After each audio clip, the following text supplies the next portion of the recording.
2, 1. All right. Hello and welcome. Hello and welcome. And thank you for being here. And welcome to another episode of the Deportation Defense Live. Very happy to be here with you today. My name is Otis Landerholm, and I am the founding attorney here at Landerholm Immigration A.P.C., where we fight for your American dream. And thank you.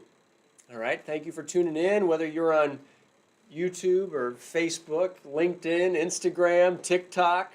Thank you. Thank you for being here. All right. Today on our episode of Deportation Defense Live, we're going to be talking about the VAWA update for 2024. We'll talk about VAWA, what is VAWA, and how do you qualify for it, who qualifies for it, etc. And so thank you all so much for tuning in. Remember that the Deportation Defense Live is here to train, teach, inspire, and empower immigrants who are facing deportation to make the most out of immigration law, to make the most out of their lives, and to win their cases. Are you facing removal in immigration court? Do you know someone who's facing removal in immigration court? Because if so, you know that it is not easy. It's an uphill battle. The laws are against us. And here at the Deportation Defense Live, we are here to maximize your chances of winning that case. All right? And so today our theme is the VAWA update for 2024. And so thank you for being here. As I talk about VAWA, if you have any questions, if you have any questions about immigration law or about your situation, please feel free to send those in. I'll do my best to answer them live. That's part of the Deportation Defense Live here weekly show that we do. As always, I want to start with a brief empowerment tip. Okay? My empowerment tip for you to consider this morning is if something isn't working in your life, I invite you to declare that it isn't working. Say it. All right? If you're not happy in an area of your life, declare that that area is not working for you. Say it. And if that area of your life happens to be your immigration status, it's do something about it, right? And me and my law firm, we'd love to help you with it. But it starts with just getting clear about if that is an area of your life that's not working and that's keeping you up at night and that's weighing you down, then declare it and start making progress towards changing it. Okay? That's my empowerment tip. I hope that's useful. I hope that's helpful. And so now I want to switch gears. I want to talk about the basics. All right? And what I want to talk about, we're talking about VAWA. Who knows what VAWA is? All right? VAWA, V-A-W-A, stands for the Violence Against Women Act. It is a law, all right? It's actually a very big law. A piece of the law is regarding immigration. And the immigration service that we call VAWA allows a person, it doesn't have to be a woman, the act says Violence Against Women Act, but it can apply for men or women equally. Sex, gender does not matter, all right? But it allows a person to petition for themselves.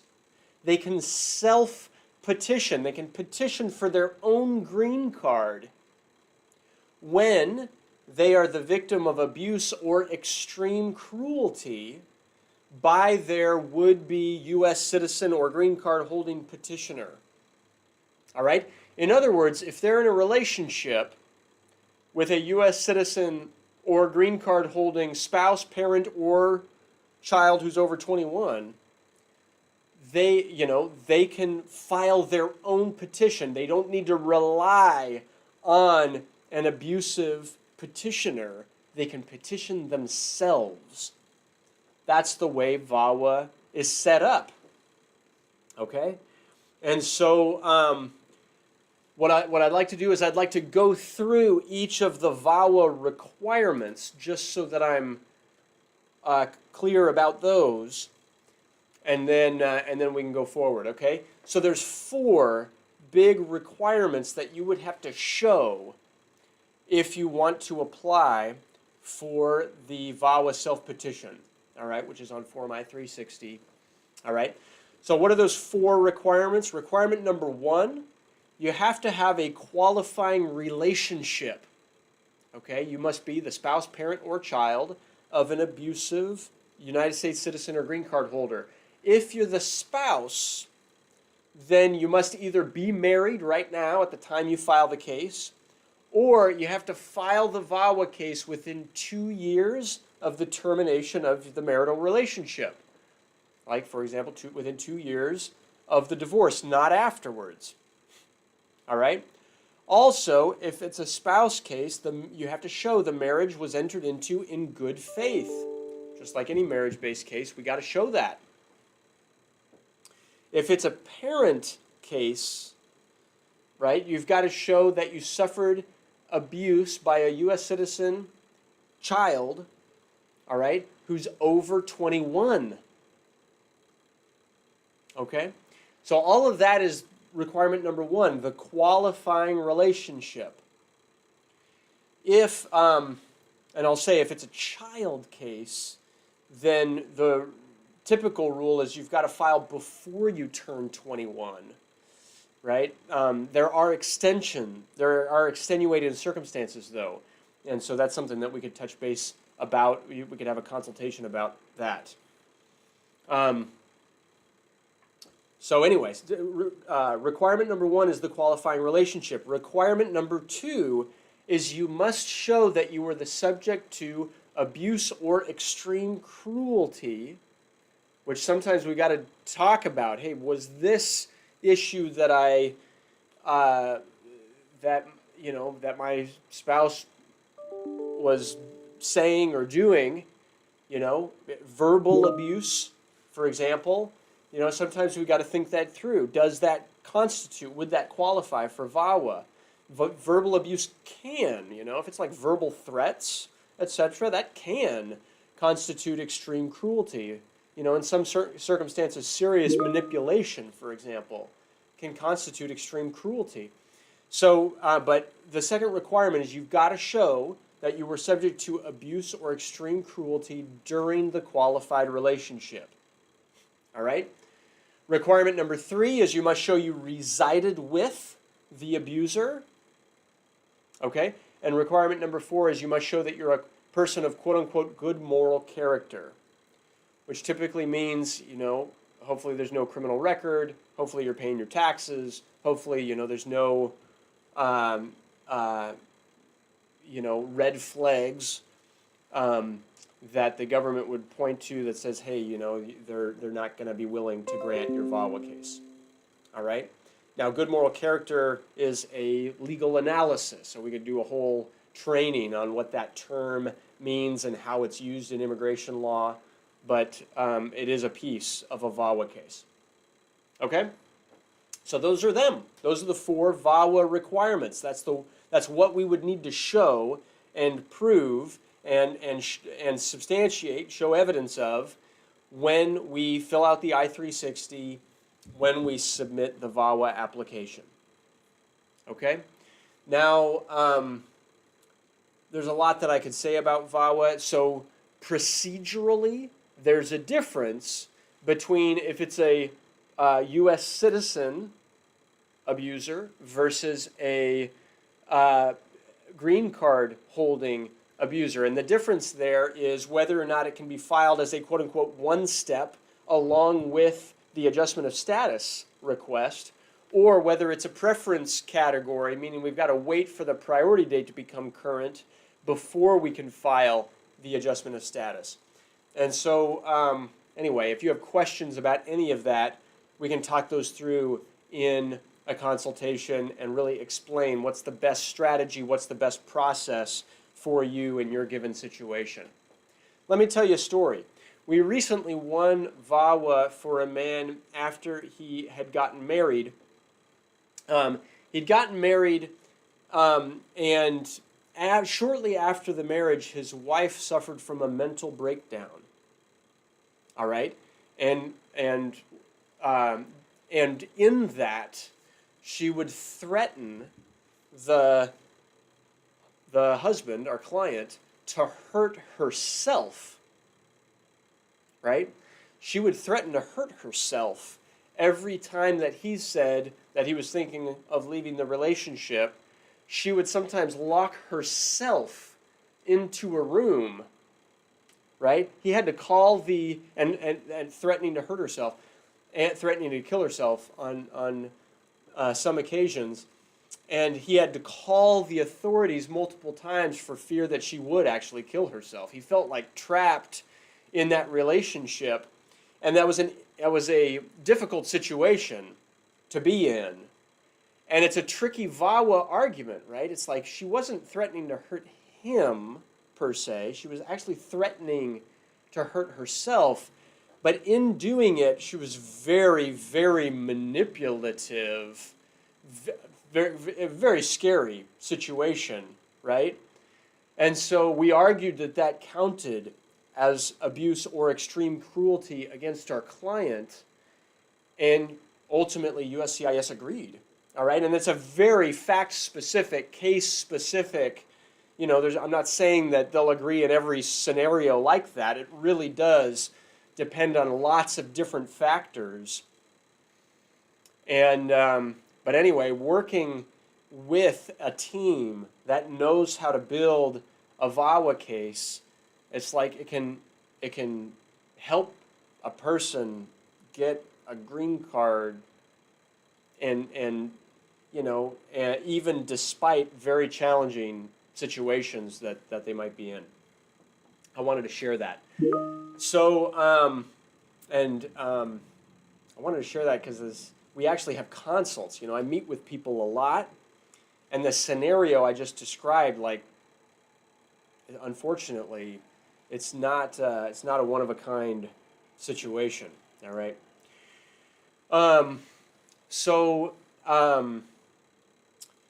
What's the VAWA update? Currently, USCIS says that it's taking 37.5 months to complete 80% of VAWA cases. All right, 37.5 months, basically a little over 3 years. Okay, so VAWA is much quicker than U visas are, because U visas right now are taking years and years and years. All right, and it can often be the best option, depending on the facts of a person's situation. It can be the best option to get them a green card and to get them financial and immigration-based independence. All right. It can also be an option even if you don't have a police report. All right. You don't have to have necessarily all of the documents in order, restraining orders in order, etc., to document the abuse or the cruelty. Sometimes we can document that with declarations, with testimony, credible testimony of any other witness that you might have, etc. VAWA can also be filed in conjunction with a U visa, or with an asylum case, or in conjunction with TPS, right? Or with other applications if you have eligibility for them.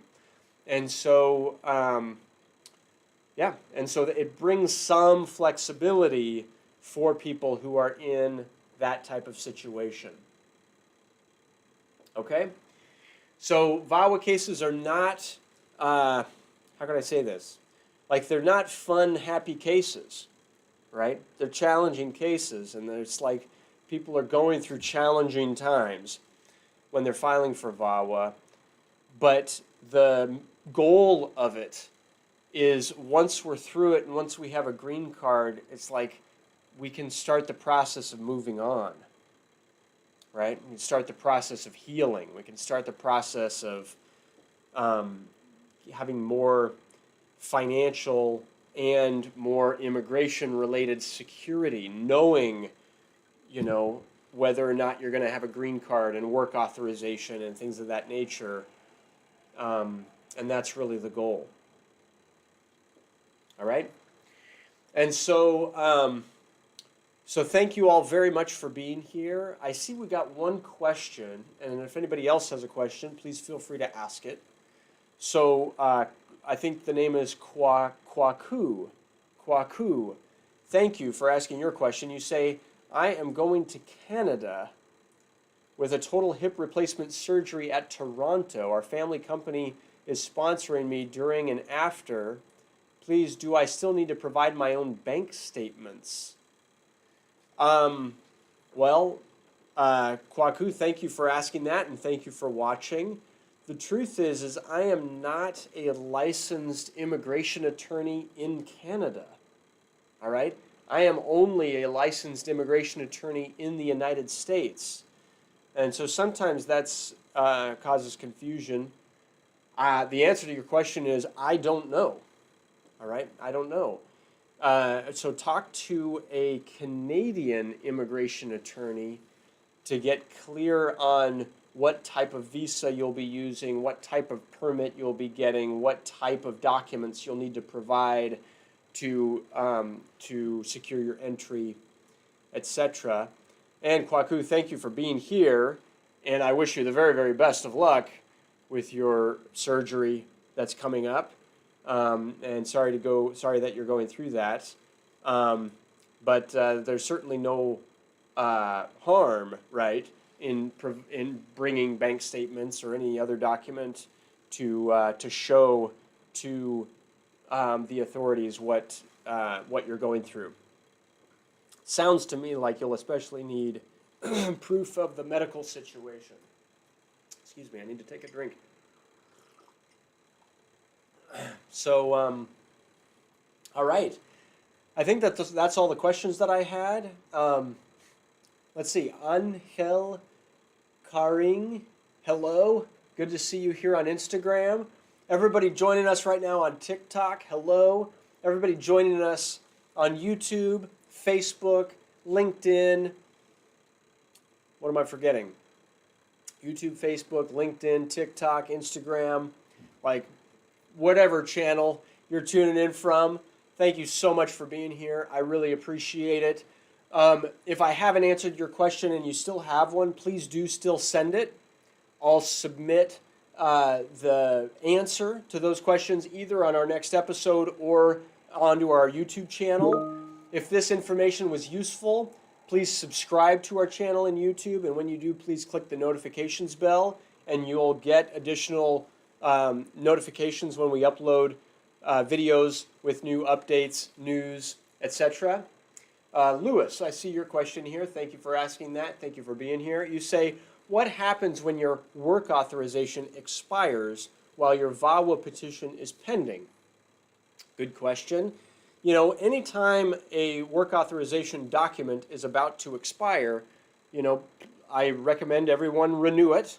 All right, even if you think that that petition is about to be approved, the best advice is to always renew your work authorization document.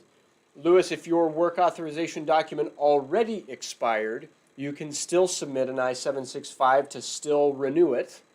All right, so that's okay. I do recommend that you do that.